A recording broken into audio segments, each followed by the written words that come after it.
from song and through words. Just what it is that we love about America. I want to thank all of you for braving the cold and the crowds, traveling in some cases thousands of miles to join us here today. Welcome to Washington. Welcome to this celebration of American renewal. In the course of our history, only a handful of generations have been asked to confront challenges as serious as the ones we face right now. Our nation is at war. Our economy is in crisis. Millions of Americans are losing their jobs and their homes. We're worried about how they'll afford college for their kids or pay the stack of bills on their kitchen table.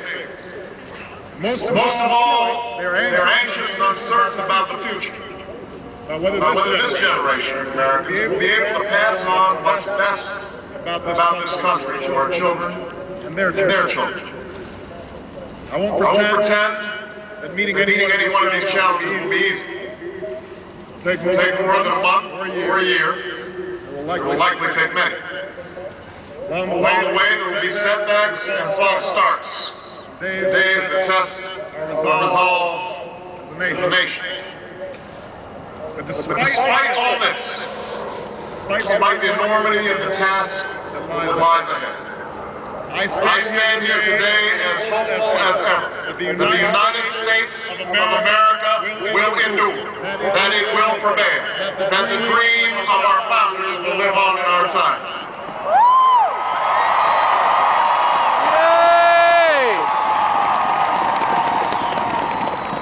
What gives me hope is what I see when I look out across this mall.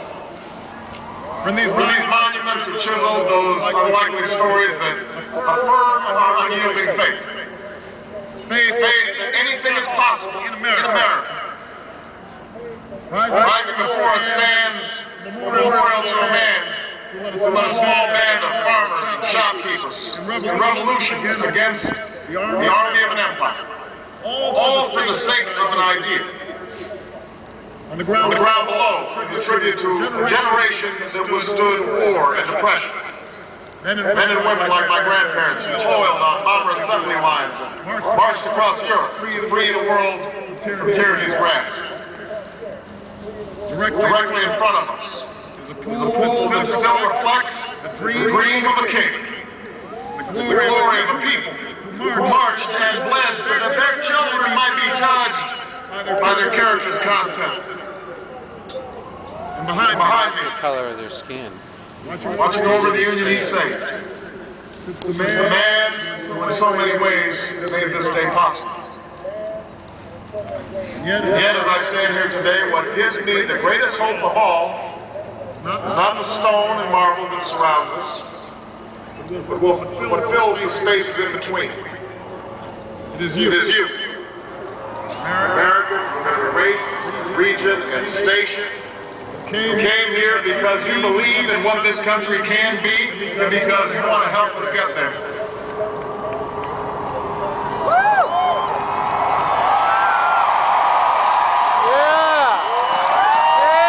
The same thing that gave me hope from the day we began this campaign for the presidency nearly 2 years ago.